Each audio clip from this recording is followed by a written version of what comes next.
Some people are labeling this weekend as the biggest recruiting opportunity in Bryan Harsin's tenure. We tell you what he needs to do next on today's Locked On Auburn. Zac, I actually just finished crushing some chicken farm. I am freaking ready to rock and roll. You are Locked On Auburn, your daily podcast on the Auburn Tigers. Part of the Locked On Podcast Network, your team every day. Yes, welcome on into Locked On Auburn, your daily Auburn Tigers podcast. I'm your host, Zac Blackerby. Thank you so much for making Locked On Auburn your first listen every single day. Yes, I know the Auburn basketball team is starting their part of the madness today, and we will get to some basketball in the third segment with Justin Ferguson as he joins us every Friday for a little Ferg Friday action. But I like the bulk of this podcast to live and be relevant for more than 4 hours. So we are now joined by special guest John Garcia Jr.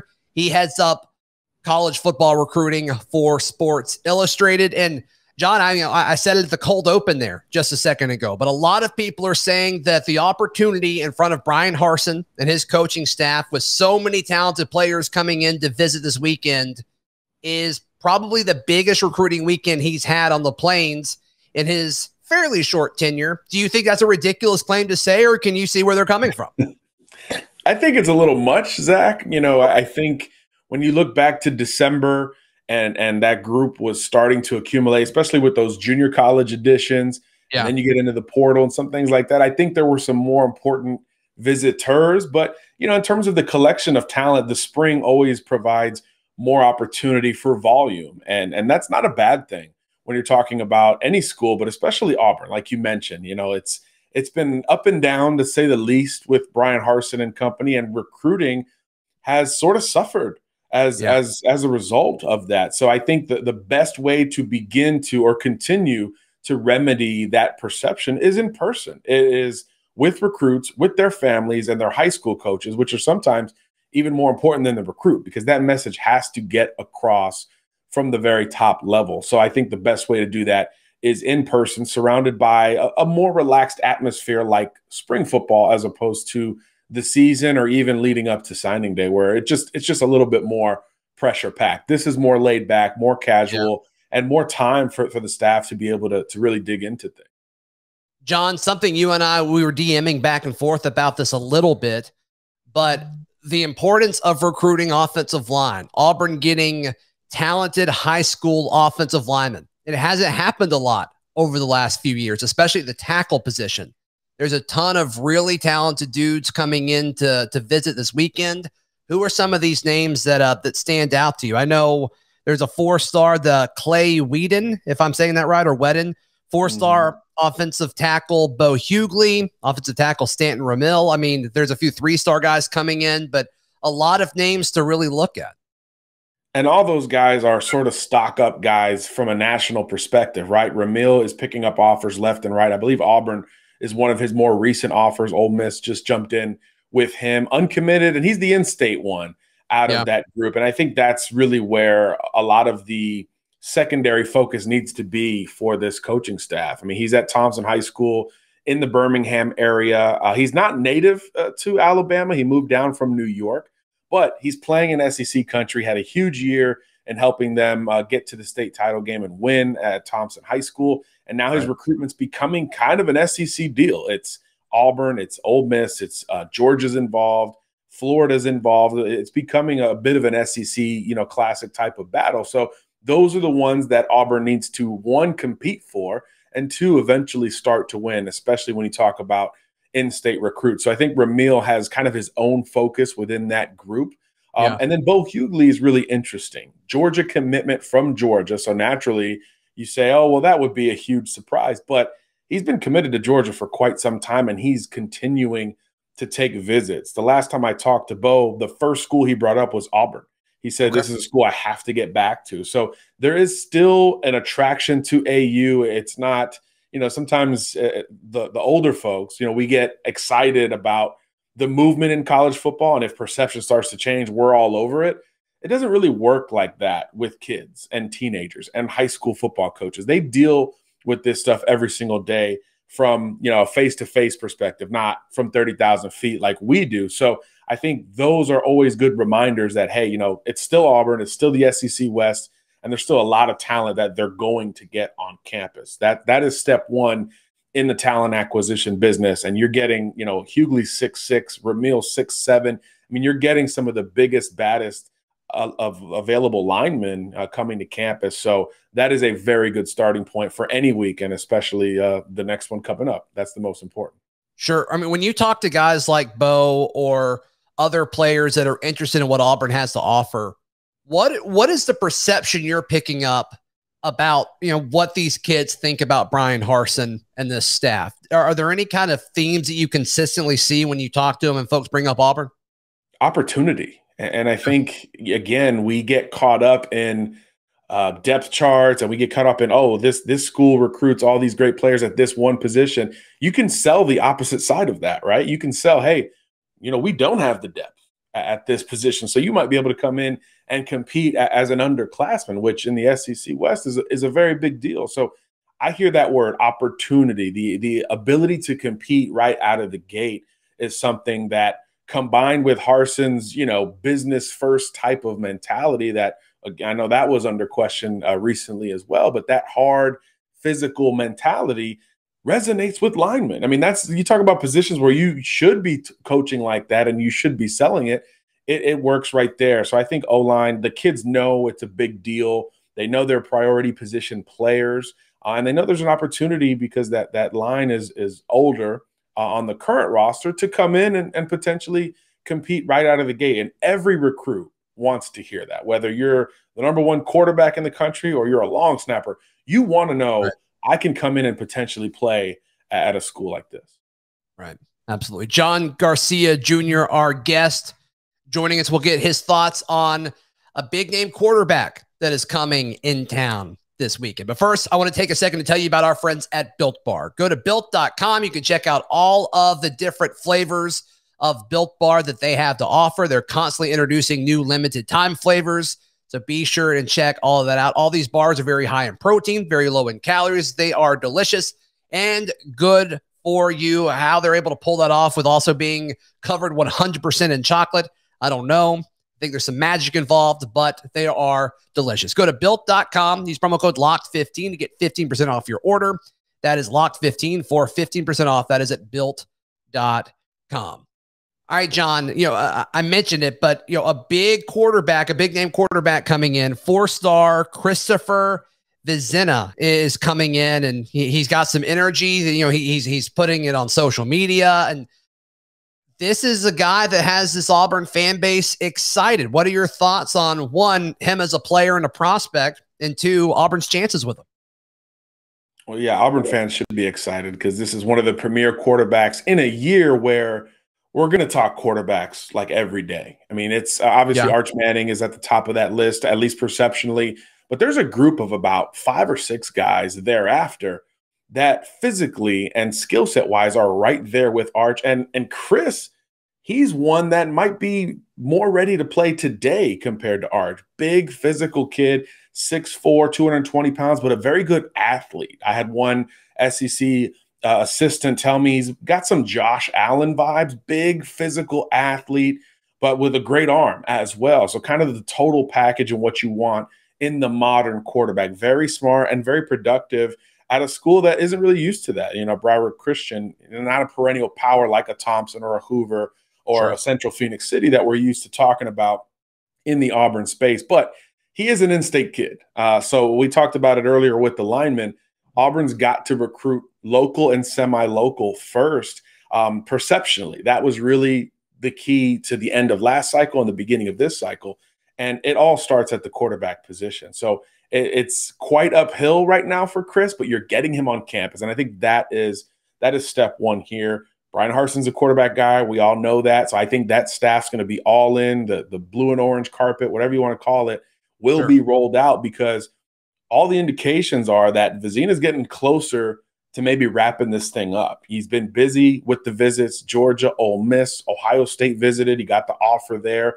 Clemson has been involved with him for a very long time. So you've got some heavy hitters involved with this recruitment. So what a statement it could potentially be if Chris was able to pick the Auburn Tigers over some of those more maybe perceptionally quarterback-friendly programs that have been a little bit more productive over the last 5-10 years or so. So him getting on campus is a big deal. This, to my knowledge, this visit wasn't set like long ago. This is something that was changing here over the last few days. So I think that's another good sign. It's another re-emphasis on how much of our priority quarterback is, and specifically Vezina, especially in a year where everyone's talking Arch Manning, everyone's talking Malachi Nelson, some of these other big names.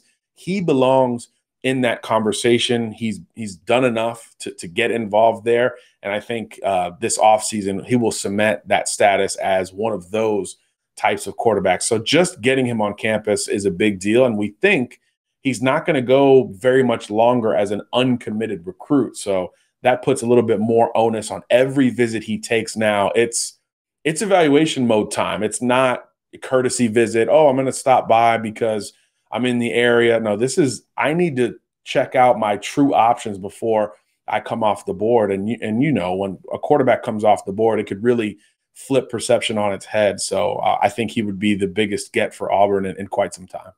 Yeah, and I mean, one of the first guys, I think it was the first guy that Harsin picked up last year was Holden Geriner, who, I mean, he looks great by all reports so far early into camp as a true freshman. And, you know, depending on who you ask, you know, maybe he's got a chance to win the job. But it seems like Harsin has been able to consistently sell quarterbacks throughout his tenure, even back at Boise State. I think the caliber will go up now that he's at an SEC school. But if he's able to pull this off, John, and he has much of an impact as you think, I mean, this is the kind of domino that would fall that could possibly get other people to pay a lot more attention, right? This would be a national domino, and that's really not something we've associated with Auburn. They've always worked so well regionally, right? Recruiting the state of Alabama, going into Mississippi and Georgia, the neighboring states, and into Florida to supplement, especially with the skill positions. That's been the Auburn formula forever. But when Bryan Harsin was brought in, that was immediately what I thought. It was like, maybe he tries to make Auburn more national, go more into Texas, where we've seen some Auburn success of lately. We've seen junior college success as well. But you get a Christopher Vizzina, and now all of a sudden, nationally, you know, your ears are perking up everywhere if you're a recruit. It brings you receivers. It'll help with linemen. And again, that flag planting of owning one of these top 10 quarterback recruitments in this class of 23, which is going to be known for quarterbacks, that will go such a long way, even beyond what Vezina brings individually. That trickle-down effect could be something big. We see it with all elite recruiting classes. These quarterbacks are extensions of the coaching staff, and they become peer recruiters, right? They're quarterbacks. Yeah. They're smart. They're articulate. They're known. They have to be communicators. So now all of a sudden, you're building your class a lot quicker than you were previously. One of the bigger wins that Bryan Harsin had this offseason was holding on to Zach Etheridge and obviously promoting him into a bigger role. And one of those was him heading up Auburn's recruiting. What are you hearing about him? Any conversations with kids about Zach Etheridge that pop up and come to mind? I think when you start talking the local and hyper local, you've got to have someone who's been there and done it. So I think it gives a validity to some of these Auburn targets that they're going after, particularly those within state lines. And I think there's more youth there, there's energy there, and those are the qualities you want when you give somebody that type of title. So I think we'll find out more about it now as he starts recruiting these other positions. We're so used to him recruiting in the secondary and on defense in particular, but now we start to see him getting involved maybe with a Chris Vizzina, getting involved with some of these other recruits on the other side of the ball. And it could be a nice breath of fresh air for the Auburn recruiting pitch, because I do think that Harsin's going to be more old school, work, business oriented. So can you counter that with energy? Can you counter that with something to resonate with? I mean, I think those are the balances that every good coaching staff needs to have on it. And I agree with you. I think retaining him and elevating Zach was a big deal. Yeah. Last guy I want to get your thoughts on, and I'll let you go. I appreciate your time, John. But Cobb, the running back out of Montgomery, Jeremiah Cobb. I mean, you've talked about the importance of winning in-state, but how good of a back could this guy be with, you know, you talk about opportunity. Tank Bigsby will be gone after this season. I'm sure that's part of the selling point there. There's no doubt that's part of the selling point, you know, and he's another who's maybe out of all these kids we've talked about, he's maybe the hottest one in terms of adding new offers. I think Florida came in this week, Auburn last week. So this is a prospect who's bubbling up right at the same time. We got to see him in Atlanta a couple weeks ago working the Under Armour camp. And man, his speed is so noticeable. His stride, his comfort catching the ball out of the backfield. Talk about, a modern running back, that you need that balance. But obviously productive since a freshman there at Montgomery Catholic. He'll be the bell cow again as a senior, and his recruitment is blowing up. So it's the right time to get him on campus, because if he's thinking of an earlier decision, you might want to get him committed before he gets back over to Clemson and gets back to some of these broader schools outside of the immediate region. Because Montgomery, Zach, Montgomery, you have to win Montgomery if you're Auburn. Always. It is. I don't want to say it's more important than any other metro in the state, because I think the Auburn metro is growing here very, very quickly. Especially if you put Central kind of in that metro too, because it's 25 minutes away. Exactly. Right. So, it's hard to say this is the most important metro, but in this class, Montgomery is absolutely loaded, and Auburn has to take advantage, not just with Cobb and the Montgomery Catholic kids. Montgomery Carver's loaded. So many schools in that region. Pike Crossing are really, Pike Road, not Park Crossing. They're all bubbling up with elite talent, and I think Montgomery's going to be kind of, when I go on my spring tour, that's the first city I'm going to go to. So I think it tells you where a lot of talent is, and Auburn geographically has to take advantage of that. And Jeremiah Cobb would be a phenomenal start, because you can win battles against perceptive bottom tier SEC schools, right? Kentucky, Missouri, etc. But when you start beating a Florida, a Georgia, those kind of schools, it just means more. It feels different. It's a different kind of feather in the cap. And Jeremiah Cobb would be another tangible example of going head to head with teams that are supposed to be quote unquote better and beating them for a recruit. Right. John, before you go, how can folks either watching or listening right now, how can they read all of your content? Real simple, si.com/college. I'm on a lot of Fan Nation sites. I'll be on the Auburn side a little bit more now. Congratulations on that one. I'm excited to see where that goes, but we'll be all over Fan Nation. But for my stuff, si.com/college, real simple. Fantastic. That is John Garcia Jr. with SI joining us. Before we jump into the basketball preview with Justin Ferguson, I want to tell you, I hope you're prepared and you know who you'll be betting with throughout March Madness, and I hope it is our friends at betonline.net. They remain the spot for all of your betting info and anything you need, sports wagering, or they've got your classic casino games as well. Check it all out at BetOnline, where the game starts. And like I said at the top of the show, we couldn't go the full show without giving you a little bit more of a preview. We've talked about it all week, but let's go to the man that covers this team better than anyone, Justin Ferguson with the Auburn Observer. You're up there. Hopefully you made it up there easier than the team did, Justin. But I think most Auburn people are feeling pretty good about this matchup happening Friday. Yeah, they should. It's a 2-15. There's only been a handful of times ever that a 15's upset at 2. Not saying it's impossible. I actually like some of what Jacksonville State brings to the table in terms of, your chances to upset, get a big upset. The fact that they shoot really well from deep, and that's been the key to basically, you go back to some of the big 15-2 upsets over the years. It's 3-point shooting for the most part, unless I think the only exception was Dunk City over Georgetown. That Florida Gulf Coast team just kind of ran them out of the gym. But this is a fairly good matchup for Auburn because this Jacksonville State team is not a team that's coming in off a win.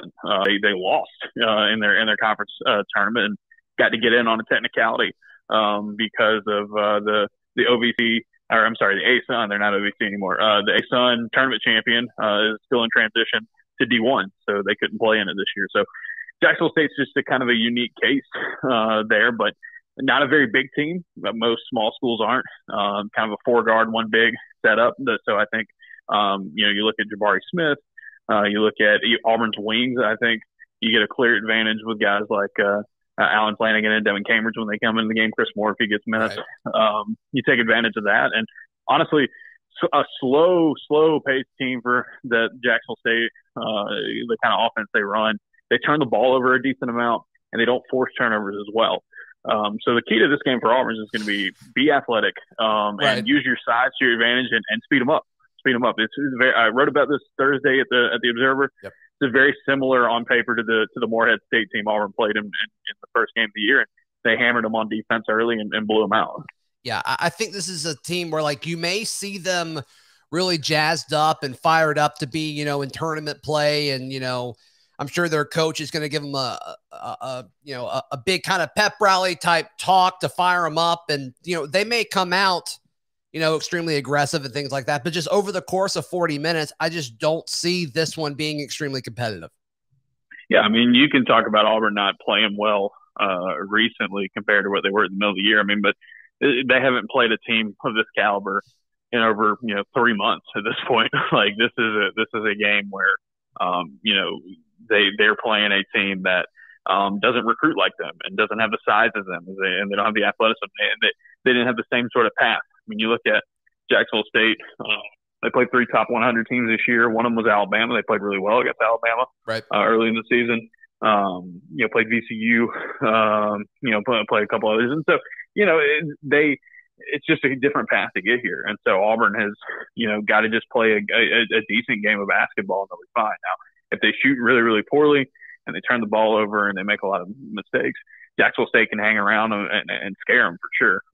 But the fact that you have one of the best front courts in America and you're playing an undersized team that isn't really built for comebacks should help you out a lot. So it's impossible to say 100% one way or the other, Jay Ferg, but do you think Auburn fans should be cheering for Miami or USC for Auburn's potential opponent in the round of 32? Yeah, I think the better matchup is Miami. Nothing to take away from Miami. They've got an awesome offense. Jim Larinaga is a fantastic coach who has, some great tournament history. They got a really bad defense. And you think about how Auburn's offense has struggled away from home in the last month or so. Yeah, it comes against elite defenses, and Miami just isn't that. They are a team that just kind of wants to outscore you. And Auburn is a team that I think matches up better than that. USC, Evan Mobley, Isaiah Mobley, Evans' brother. They've got Mobley down low. He's a great, big man, power forward. I think he would be a much tougher, competition in the paint than what you would get out of Miami. Miami's a little more guard oriented. Sure. I think USC also brings, Drew Peterson, Boogie Ellis are really good experienced scorers and shooters. Miami's a really experienced team as well, but they're a lot more guard oriented. I just think if you're looking at matchups and, what Auburn's strength is and what they could do, in a potential second round game, I think you'd rather see a Miami team that's struggled on defense and has tried to get in shootouts more than you would a more balanced, good rebounding, USC team that, I think went through a tougher stretch. I think the Pac-12 overall was a tougher conference than the ACC was this year. And the only losses, USC's had some tough losses recently, but they've come against like Arizona and UCLA, like two awesome teams. So I think Miami's a little more hot or cold than the USC team's been this year. Which, big picture, what a crazy statement you just said. The Pac-12 better at basketball than the ACC. It's been a crazy few years for the power shift in the world of college basketball. It's been fun to see. So, I made a joke about this at the start of our conversation, Jay Ferg, but the basketball team, they had a little bit of trouble getting up to South Carolina. Do you think that has to do, is that going to be an issue at all? I don't think it will be, but I think it's worth asking the question. They're going to get in a little bit later than they originally planned. Yeah, no, they did get in a little later, and it just kind of basically sets you back a couple hours on your schedule. But they got in at a reasonable hour Wednesday night in Greenville. I had talked to players about it today, talked to, Bruce Pearl, had talked about it. And he said, it was just, it's kind of a weird, just, hang up that you get with travel sometimes. And, Auburn kind of went through it. And, but the big picture is that it really didn't hurt them too much. And it wasn't like they were getting, into Greenville, in the middle of the night or anything like that. They still got to have somewhat of a normal schedule, just with that delay with the airplane. Well, when all those reports were coming out Wednesday night, I was looking at it. It's like mean, you can drive to Greenville in like 3.5 hours. Like worst case, they're still going to get in with plenty of time, even if they had to drive. So yeah. Okay.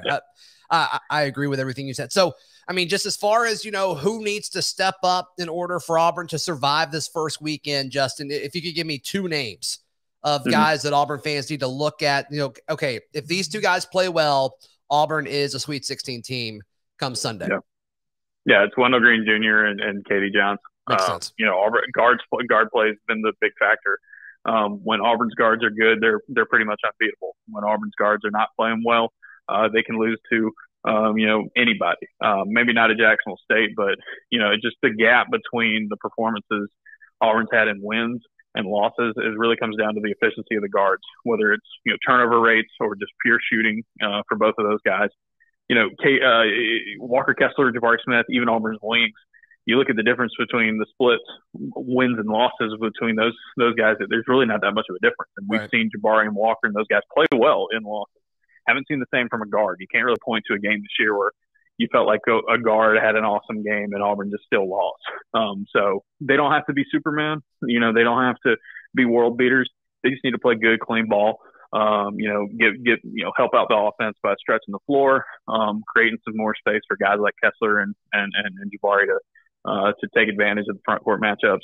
But if they're off with their shooting and they're turning the ball over, it's just Auburn's just a completely different team. So it's got to be those 2 guys.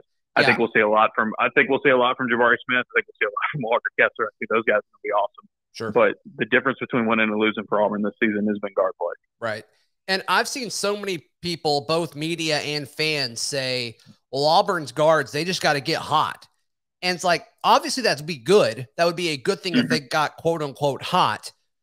But I just think they need to play average, especially this first weekend. If they play average, the defense and Jabari Smith and Walker Kessler will do enough for you to win games. I mean, Auburn's guards were shooting like less than 20% in some of these road losses. And they were like either forcing overtime or losing by like 4 points. And it's just like, if you just shoot a little bit better, you're blowing these teams out of the gym.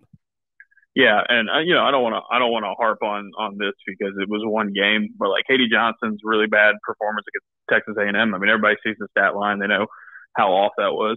It was one of those things where like, if he just gets a bad game, not a terrible game, just a bad game, and hit some shots, there's a good chance they win that game because you only lose by 5.